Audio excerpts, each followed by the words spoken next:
मैं कल्पना वर्मा, आप देख रहे हैं सी न्यूज पर वक्त है न्यूज बुलेटिन का। आइए नजर डालते हैं न्यूज बुलेटिन पर।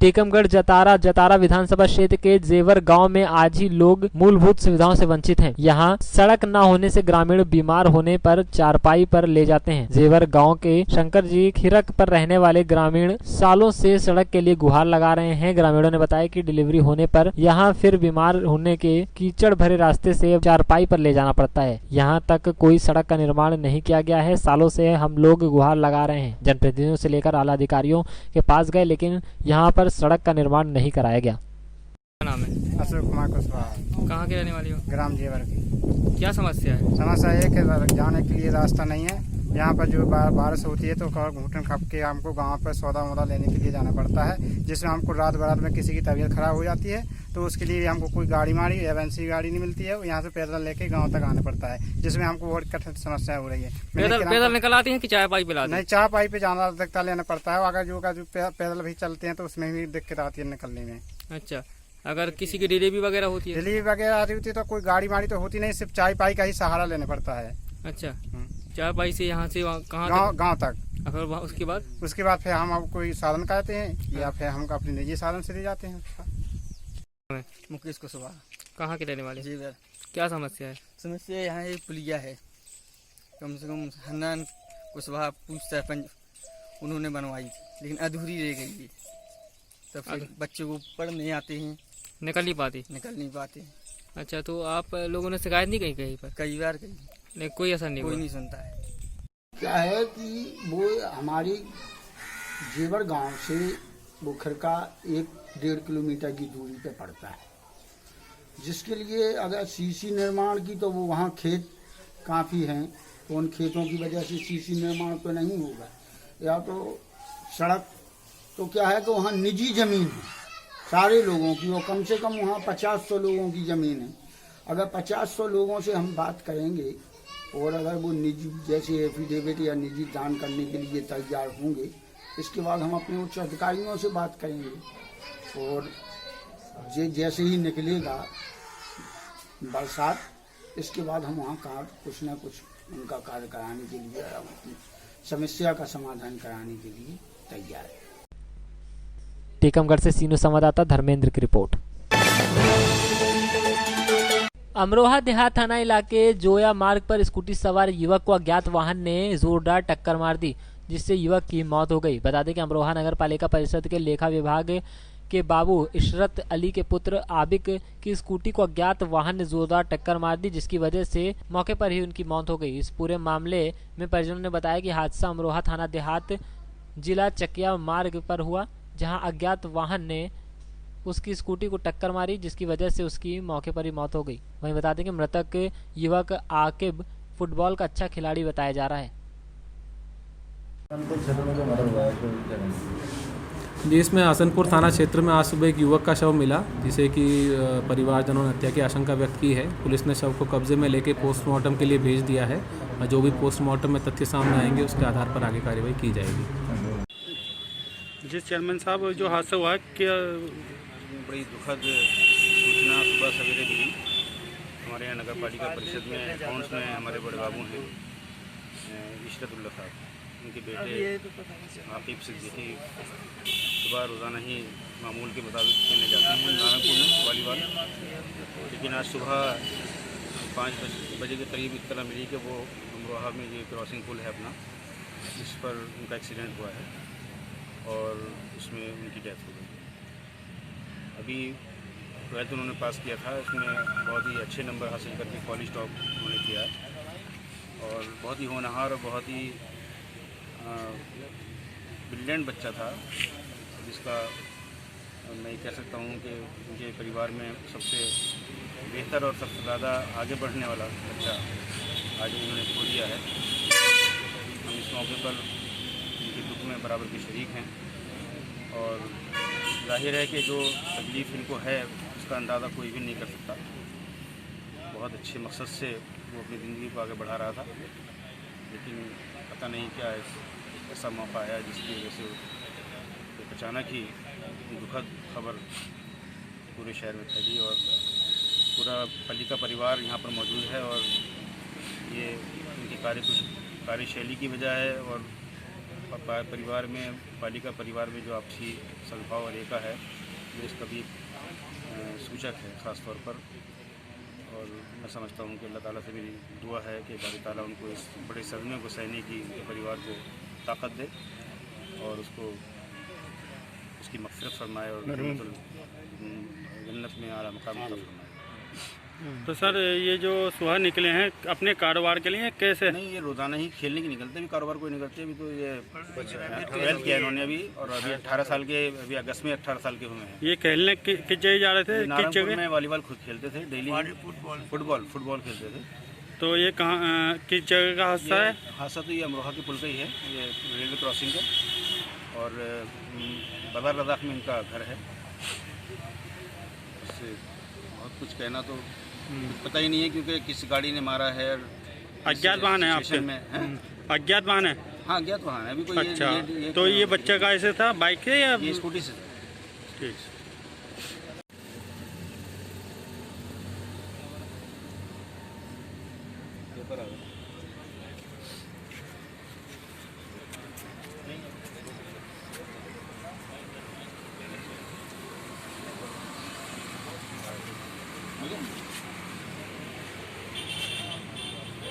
अमरोहा से सीनियर संवाददाता गौरव की रिपोर्ट। जौनपुर जफराबाद क्षेत्र के जगदीशपुर राजमार्ग पर स्थित सड़क किनारे खड़ी ट्रक का चालान को लेकर यात्री कर महिला अधिकारी तथा ट्रक वाहन मालिकों के बीच कहासुनी हो गई। महिला अधिकारी के आदेश पर ट्रक वाहन मालिक के ऊपर गाड़ी चढ़ाकर जान से मारने के प्रयास का आरोप लगाया गया। मामले को लेकर आक्रोशित स्थानीय लोगों ने राजमार्ग पर चक्का जाम कर दिया। सूचना पर पहुंची पुलिस ने समझा बुझाकर जफराबाद थाने ले आई। तहरीर के आधार पर पुलिस घटना की जांच पड़ताल कर रही है। किस चीज़ से आते हैं? हम अपनी कार से थे। मैं अपनी कार लेके यूपी टंकी के ठीक सामने गाड़ी खड़ी किया। वो उस पटरी पर क्रॉसिंग जो चौराहा है उसी चौराहे के पास होती है। मैं वहाँ गया हूँ। जाने के बाद मैं उनसे कहा मैडम अपना मोबाइल रिकॉर्ड ऑन कर लीजिए। हो सकता है कि मैं कुछ गलत बोलूं या आप कुछ गलत बोलें तो रिकॉर्डेड रहना चाहिए, क्योंकि हम ऐसा कुछ नहीं बोलेंगे जिससे आपको भी कुछ सुविधा हो। मुझे बाकी चलान आपने किया ठीक, कोई दिक्कत नहीं। चलान 10-20 मिनट पहले, आधा घंटा पहले चलान हो गया, कोई दिक्कत नहीं। चलान कोई बात नहीं। मैं चलान चिट उनको दिया, ड्राइवर को दिया, चले गए। हम आए उनसे मैडम आखिर इस तरह किस तरह गाड़ी चलाएं ये बता दी। मैंने आपसे कहा मंडी जंग कहा साले तुम्हारा दिमाग खराब है। गाली दिया, माधव चौक तुम्हारा दिमाग खराब साले। कौन गाली दिया? वही महिला। अच्छा। हाँ। जी। वो साले वो मुझे गाली बहुत देती है। गाली दी कहीं साले माधव चौक तुम्हारी गाड़ी पर बात कर दो। साले मैं काम क्या, मैं तुम आपको जाए ना किसी सक्षम अधिकारी बुला लीजिए। अब आप मैं उनसे कम से कम अपनी बात कर, जब मेरी बात आप नहीं सुनेंगे मैं किससे कहूँ? कम से कम ये मैं उनसे कहूँ, मैं किससे कहूँ? आप मेरे अधिकारी हैं, आप जो चाहे वो करें, चालान कर दें, गाड़ी बंद कर दें, आप कर सकती हैं, आपका अधिकार है। लेकिन मेरा भी कहने का अधिकार है। मैं भी वाहन चला रहा हूँ, चोर नहीं। मैं उनसे कहा कि आप मेरी गाड़ी चलवाइए। मैं क्या करूँ, कैसे चलाऊँ ये बता दीजिए, मैं आप करिए। इसके बाद कहा चढ़ाओ साले के ऊपर गाड़ी। अच्छा, हाँ, गाड़ी चढ़ा दिया मेरे ऊपर, गाड़ी चढ़ा दिया। गाड़ी चढ़ा 30 मीटर मुझे घर के ले गई है। अरे 30 मीटर मुझे घर के ले गई है। मैं रगड़ते हुए वहाँ प्रत्यक्षदर्शी हैं लोगों से जाकर चौराहे पूछ लीजिए। अच्छा, तो कहाँ से कहाँ तक आप लोग, ये घटना कहाँ? चौराहे से यूपी टंकी चौराहा जो चौराहा देख रहे हैं उसके थोड़ा पहले खड़ी थी। चौराहे के आगे मुझे गिराते हुए मैं जब गिर गया तो भागी है। अच्छा, तो इस समय कहाँ है वो? अब फोन कर रहे हैं, फोन आ भी नहीं रहे हैं। एसओ साहब फोन के, मैं वहाँ बल्कि चक्का जाम करके आए। एसओ साहब क्या नाम है, आशुतोष सिंह जी आए हैं। कहीं आप हम कहें सर मैं कोई असंवैधानिक काम नहीं करता, सर मेरी बात सुन ली जाए। मैं ये चाहता हूँ मेरी बात सुन ली जाए। उन्होंने कहा आप लोग यहाँ जाम हटाइए, चलिए थाने पे लेके आए हैं। घटना कितने बजे की है? घटना बता रहे हैं कितने बजे की है। उनके साथ मेरी बात हुई है, नहीं देखो कभी ये बात हुई।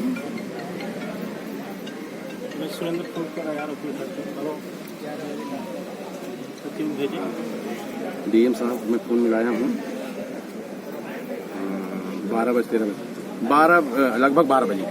अच्छा, जब वो दबा के आपको चली गई तो वहाँ पे आक्रोशित लोगों ने जो है राजमार्ग को जाम करने की कोशिश किया। हाँ, सारे कितना देर तक आप जाम पे थे? 5-7 मिनट। तब तक जफराबाद की पुलिस आ गई। उनके कहने पे आप विक्टिम के रूप में यहाँ आए। आपने एप्लीकेशन दिया, तहरीर दिया? एप्लीकेशन अभी नहीं दिए हैं, दे रहे हैं। जौनपुर से सीनियर संवाददाता कृपा शंकर की रिपोर्ट।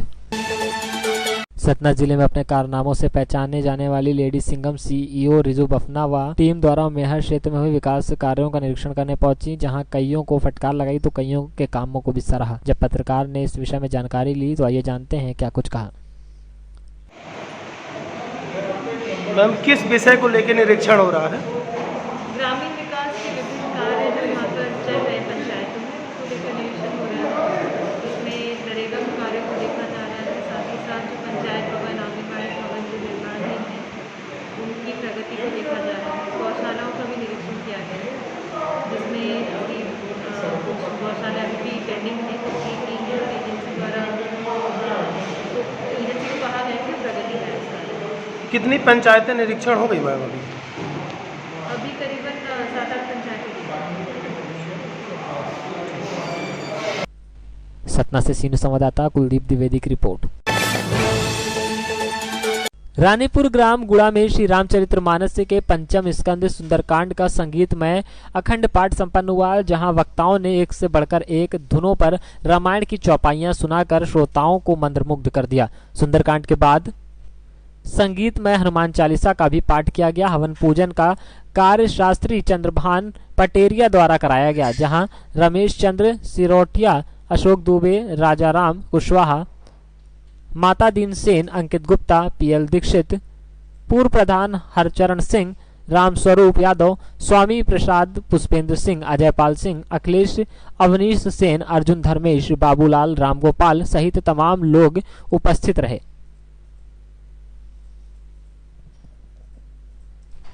झांसी से सीनू संवाददाता चंदू राइन की रिपोर्ट। सूबे की बागडोर संभालते ही मुख्यमंत्री योगी आदित्यनाथ ने प्रदेश में निराश्रित एवं आवारा गौवंशों की सुरक्षा हेतु आम जनमानस को ये संदेश दे दिया कि गौवंशों के साथ किसी भी तरह की क्रूरता एवं अत्याचार कतई बर्दाश्त नहीं की जाएगी तथा इनके रहने एवं खाने की व्यवस्था भी सरकार की तरफ से की जाएगी। सरकार की गंभीरता का अंदाजा इसी बात से लगाया जा सकता है कि मुख्यमंत्री ने प्राथमिकता के तौर पर पूरे प्रदेश में प्रत्येक जनपद के प्रत्येक विकास खंड में गौवंशों हेतु आश्रय स्थल का निर्माण कराया तथा उनके खाने पीने एवं देखभाल की समुचित व्यवस्था की। इसके उलट प्रदेश सरकार के ही कुछ नुमाइंदे नौकरशाही एवं मिलीभगत करके मुख्यमंत्री की महत्वाकांक्षी योजना गौवंश संवर्धन एवं पुनर्वास को ही पलीता लगाने में जुटे हैं। पूरा मामला उत्तर प्रदेश के जनपद लखीमपुर खीरी के नगर पालिका गोला गौकरण नाथ का है, जहां पर अधिकारी एवं जनप्रतिनिधियों ने मिलकर निराश्रित गौवंशों के आश्रय स्थल पर ही जबरिया कब्जा कर लिया है तथा सैकड़ों निराश्रित गौवंशों को बेघर कर दिया है। ये सैकड़ों गायें आज फिर सड़कों पर आ गईं। इस गौ आश्रय स्थल पर स्थानीय नेताओं ने अधिकारियों एवं प्रशासनिक अधिकारियों की मिलीभगत से इन निराश्रित गौवंशों के घर कांजी हाउस गाटा संख्या 411 रकबा 16 डिसमिल में 42 दुकानों वाला 2 मंजिला शॉपिंग कॉम्प्लेक्स बनाकर करोड़ों रुपए में स्थानीय व्यापारियों के हाथों बेच दिया, जिसकी जानकारी होने पर स्थानीय अधिवक्ता संतोष त्रिपाठी ने निराश्रित गौवंशों को उनके घर कांजी हाउस, जो कि राजस्व के अभिलेखों में भी दर्ज है, दिलाने के लिए स्थानीय प्रशासन से मांग करने लगे, लेकिन इनकी किसी ने नहीं सुनी। तब अधिवक्ता संतोष त्रिपाठी ने निराश्रित गौवंशों की लड़ाई को लेकर सर्वोच्च न्यायालय का दरवाजा खटखटाया। सर्वोच्च न्यायालय ने इनकी जनहित याचिका को स्वीकार करते हुए जिम्मेदार अधिकारियों एवं जनप्रतिनिधियों के विरुद्ध प्रथम सूचना रिपोर्ट दर्ज कर आवश्यक कार्रवाई किए जाने हेतु पुलिस अधीक्षक खीरी को निर्देशित किया है। अब देखना यह है कि क्या जिला प्रशासन एवं पुलिस अधीक्षक खीरी आरोपी अधिकारियों एवं जिम्मेदार जनप्रतिनिधियों के विरुद्ध आवश्यक कानूनी कार्रवाई करते हैं, इन निराश्रित गौवंशों को उनका घर कांजी हाउस वापस दिला पाएंगे या सर्वोच्च न्यायालय के निर्देशों को यूं ही ताक पर रखकर शॉपिंग कॉम्प्लेक्स की दुकानों को बेचकर करोड़ों का वारा न्यारा कर देंगे तथा निराश्रित गौवंश यूं ही सड़कों पर घूमते रहेंगे तथा आए दिन सड़क दुर्घटनाओं में मरते रहेंगे। क्या इन बेघर व निराश्रित गौवंशों को उनका घर मिल पाएगा? क्या इन्हें देश की सर्वोच्च न्यायालय से न्याय मिल पाएगा? ये सबसे बड़ा सवाल है।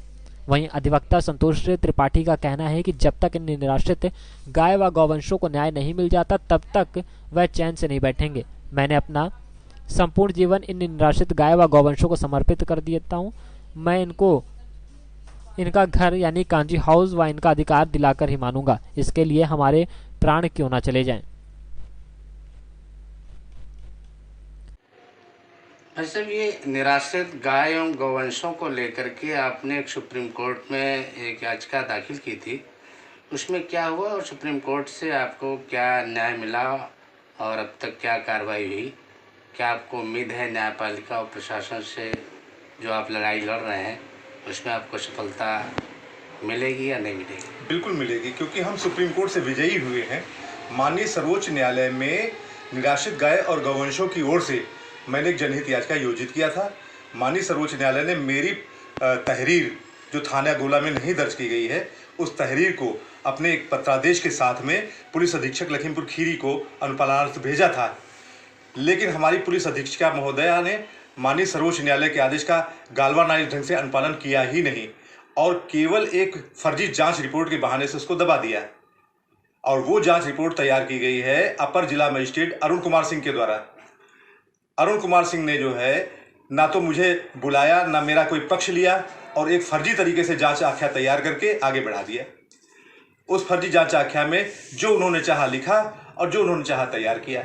मेरा कोई भी पक्ष उसमें न सुना गया, न समझा गया, न मेरे कोई दस्तावेज उसमें संकलित किए गए। वो वन साइडेड जो जांच आख्या थी, उस जांच आख्या के बहाने अब अरुण कुमार सिंह अपर जिला मजिस्ट्रेट ने अपने से अवर अखिलेश यादव को भी दंड से बचा दिया, अपने से प्रवर शैलेंद्र कुमार सिंह को भी दंड से बचा दिया और जो 7 कल्पिट्स हमारी जो है एफआईआर में नेम थे उन सभी को बचा दिया। तो मेरा ये सबमिशन ये है कि अरुण कुमार सिंह अपर जिला मजिस्ट्रेट द्वारा जो आख्या तैयार की गई है, वो तो आख्या एक लोक सेवक द्वारा विधि के निर्देशों की अवज्ञा करते हुए अपराधियों को दंड से बचाने के दुराशय से तैयार किया एक अशुद्ध अभिलेख है और ये आईपीसी के विभिन्न धाराओं में दंडनीय अपराध है और ये कानून में कतई ग्राह्य नहीं है। और फिर जब माननीय सर्वोच्च न्यायालय से आदेश हो चुका है कि जो है हमारी तहरीर को दर्ज कर दिया जाए, उन्होंने कवरिंग लेटर के साथ में मेरी तहरीर जो है पुलिस अधीक्षक को भेजी इसी उद्देश्य से है कि इस तहरीर को जो है थाने में दर्ज करवा दिया जाए, जो 154 सीआरपीसी की प्रक्रियाएं हैं उनको एडाप्ट किया जाए। तो माननीय सर्वोच्च न्यायालय की ही एक दूसरी संविधान पीठ भी है जिसका नाम है ललिता कुमारी बनाम स्टेट ऑफ उत्तर प्रदेश। उसमें भी ये कहा गया है कि किसी भी एफआईआर की युक्तियुक्तता के लिए कोई जांच नहीं की जाएगी, जांच के बहाने एफआईआर का पंजीकरण नहीं रोका जाएगा। पहले एफआईआर का पंजीकरण होगा, उसके बाद में जांच होगी। माननीय सर्वोच्च न्यायालय ने एक दूसरा जजमेंट और किया है, उसमें कहा कि हम इस बात को सुनकर के हैरान हैं कि बगैर जो है एफआईआर के पंजीकरण किए हुए जांच कैसे हो रही है। तो जब जो है मेरी एफआईआर ही नहीं पंजीकृत हुई है तो इन जांच आख्याओं का कोई मूल्य ही नहीं है, ये जांच आख्याएं तो फेल हैं। और जहां तक जो है अपर जिला मजिस्ट्रेट अरुण कुमार सिंह की जो जांच आख्या जो फर्जी उन्होंने बनाई है, उसमें जाली दस्तावेजों की पुष्टि की गई है और जाली दस्तावेजों के आधार पर जो जालसाजियां की जा रही है उनको भी वैध ठहराने की कोशिश की गई है। जबकि एक अपर जिला मजिस्ट्रेट जो है अपने रेवेन्यू रिकॉर्ड के आधार पर ही आख्या तैयार कर सकता है और रेवेन्यू रिकॉर्ड में कांजी हाउस के नाम खतौनी चल रही है। रेवेन्यू रिकॉर्ड में 22 साल पहले जो खतौनी में जालसाजी होती है वो जालसाजी जो है 20 साल पहले खारिज भी हो जाती है और खारिज होने की पुष्टि हमारे खुद एसडीएम अखिलेश यादव कर चुके हैं रेवेन्यू रिकॉर्ड्स में। इन सब चीज़ों को नदारत करते हुए फर्जी आख्या बनाई जा रही है और हमारी पुलिस अधीक्षिका पूनम जी उसी जांच आख्या को सीजेएम के न्यायालय में भेज रही हैं ताकि सुप्रीम कोर्ट के आदेश का जो है अवमानना का जो अनुपालन उन्होंने नहीं किया है उसको वो जायज ठहरा सके। इसलिए हमारा सबमिशन ये है कि हमने अपनी बहस कर दिया है। माननीय सीजेएम के न्यायालय में जो है जजमेंट में पत्रावली ली गई है और हमको उम्मीद है कि पूरी तरीके से हमारे पक्ष में जजमेंट होगा। हमारे पक्ष में क्या, न्याय के पक्ष में जजमेंट होगा और सुप्रीम कोर्ट के पक्ष में जजमेंट होगा। सुप्रीम कोर्ट के आदेश जो है सीजेएम के न्यायालय पर भी आबद्धकारी होते हैं, एडीएम के ऊपर भी आबद्धकारी होते हैं, डीएम के ऊपर भी आबद्धकारी होते हैं, सभी के ऊपर आबद्धकारी होते। इसीलिए संविधान का अनुच्छेद 141 बनाया गया है और अगर सुप्रीम कोर्ट ने मंशा जाहिर कर दिया है कि एफआईआर दर्ज होनी चाहिए तो एफआईआर दर्ज होनी चाहिए। और इसके लिए सुप्रीम कोर्ट ने इससे पहले भी अनेकों जजमेंट दे रखे हैं। उन जजमेंटों के आधार पर क्या हमारे निराश्रित गाय और गौवंशों से भी जो है कमजोर कोई होगा? वो इतने कमजोर है कि नाली का पानी पीते हैं, कूड़े से भोजन ग्रहण करते हैं, तब अपना वो जीवन यापन कर रहे हैं। उनके मकान तोड़ दिए जाते हैं, उन पर मार्केट बना दी जाती है और वो बेचारे सड़कों पे जो है घूम रहे हैं, कसाईयों को मिल रहे हैं, काटे जा रहे हैं। उससे ज्यादा लाचारी और क्या हो सकती है? और उन अगर लाचार लोगों की बात संविधान के अनुच्छेद 32 में नहीं सुनी जाएगी तो किसमें सुनी जाएगी? और अगर सुप्रीम कोर्ट ने अनुच्छेद 32 में हमारी जनहित याचिका को स्वीकार किया है, उसको जो है कार्रवाई के लिए भेजा है यहाँ पे, तो सुप्रीम कोर्ट ने क्या गलत किया है? क्या जो है एक पुलिस अधीक्षक सुप्रीम कोर्ट की कार्यशैली पे प्रश्न उठा सकती है? क्या अपर जिला मजिस्ट्रेट की आख्या जो है वो माननीय सर्वोच्च न्यायालय के आदेशों पर भारी पड़ सकती है? ये मेरे सवाल हैं। मेरा सवाल यही है कि एक जालसाजी हुई है, बहुत बड़े पैमाने पे हुई है, 50 करोड़ की जमीन को जो हड़पा गया है, उस पर मार्केट बनवाई गई है और वो कार्य आज भी रोका नहीं गया है, वो कार्य तोड़ा नहीं गया है।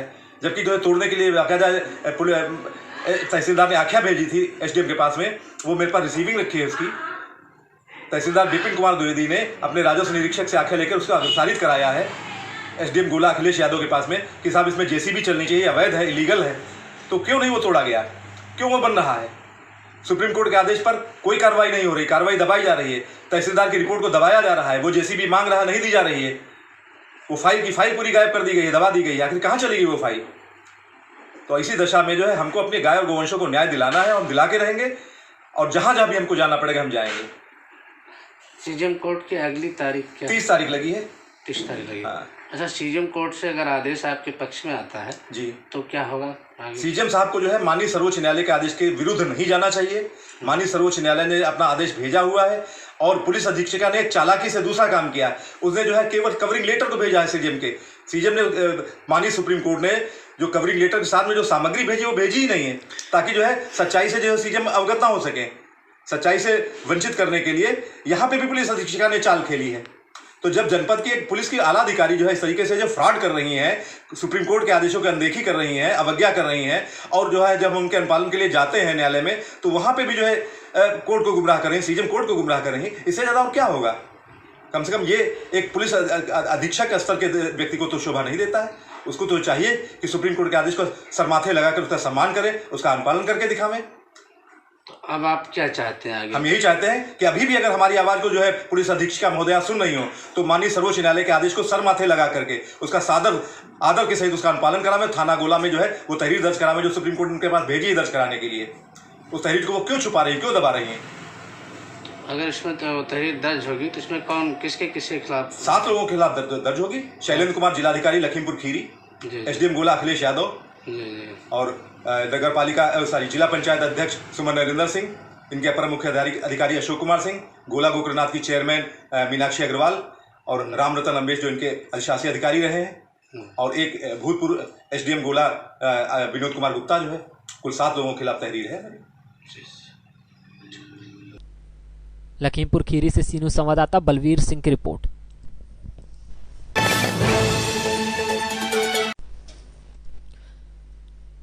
अमरोहा गांव डाई डेरा में नायब तहसीलदार दीपक कुमार ने खनन माफियाओं के ठिकानों पर छापेमारी कर 6 डंपर व 2 जेसीबी और 1 स्कॉर्पियो बरामद की है। बता दें कि नायब तहसीलदार दीपक कुमार के द्वारा लगातार खनन माफियाओं के खिलाफ अभियान चलाकर कार्रवाई की जा रही है। खनन माफियाओं के हौसले फासत हैं। खनन माफिया इतने डरे हुए हैं कि कब छापेमारी हो जाए, कब पकड़े जाएं, इस बात का उन्हें हमेशा डर सताता रहता है। और शासन के मंशा अनुरूप जिलाधिकारी उमेश मिश्रा, उप जिलाधिकारी शशांक चौधरी के आदेश पर अमरोहा के नायब तहसीलदार दीपक कुमार खनन माफियाओं के खिलाफ कार्रवाई में लगे हुए हैं। बीती रात अमरोहा जनपद के क्षेत्र देहात थाने में डाई डेरा में छापेमारी कर खनन माफियाओं के ठिकानों पर छापा मार कर 6 डंपर, 2 जेसीबी व 1 स्कॉर्पियो गाड़ी बरामद की गई।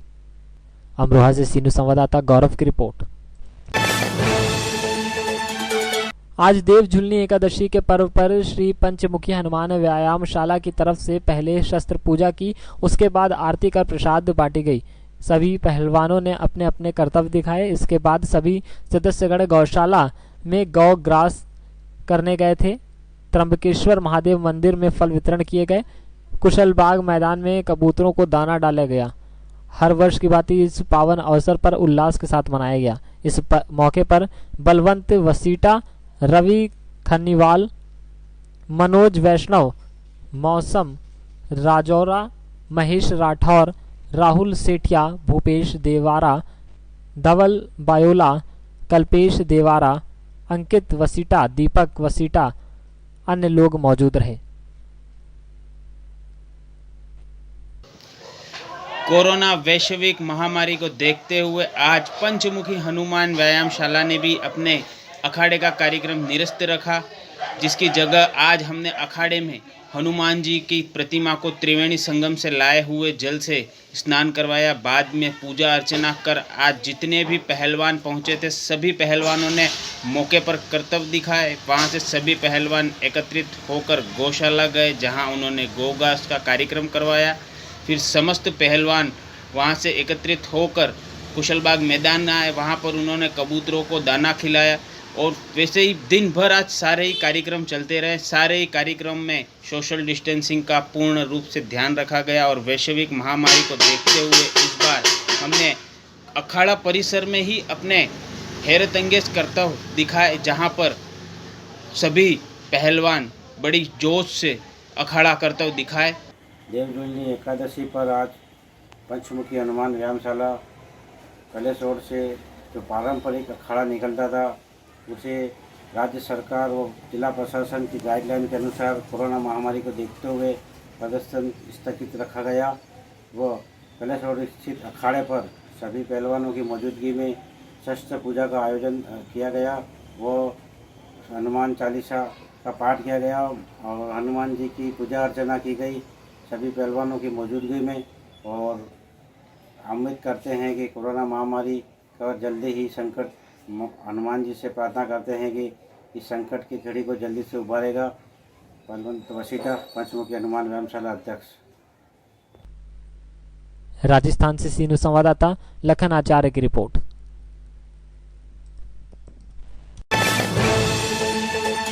न्यूज बुलेटिन में फिलहाल इतना ही। बाकी देश और दुनिया से जुड़ी बड़ी खबरें जानने के लिए विजिट करें हमारी वेबसाइट cnewsbharat.com पर और अपडेट रहने के लिए प्ले स्टोर से डाउनलोड करें सी न्यूज भारत ऐप। बने रहिए सी न्यूज के साथ, हर खबर आपके साथ, आपके हाथ।